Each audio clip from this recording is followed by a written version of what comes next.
Welcome to 28 Days of Love, episode 15. We left off talking about how to use self-care to make yourself feel self-loved. Now it's time to turn the wheel around to a whole different part of self-love that you absolutely don't want in your life, which is why I have to mention it for you to be alert and on the lookout for it. I'm talking about toxic self-love. Seeing that self-love is all the rage these days, it's actually rather easy to engage in self-love practices that are actually toxic self-love practices. Now, what is toxic self-love?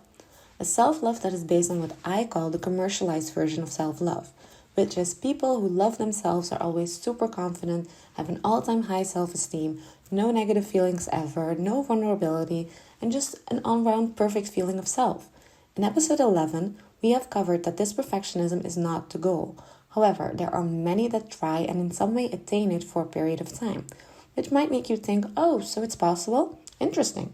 No, it's a toxic self-love that is incredibly hard to maintain and will most likely lead to a crash that hits harder than your starting position on day 1 of 28 Days of Love. You'll fall through the smoke that was created as more often than not, this version of self-love has no actual stable foundation to catch you if you were to tumble. When creating a self-love in the way that we're doing currently, with a self-love foundation, there is a foundation and tools to help you when you tumble. Now that you know about toxic self-love, check back in tomorrow to dive into a toxic self-love practice that you really need to stop doing as soon as possible. See you then!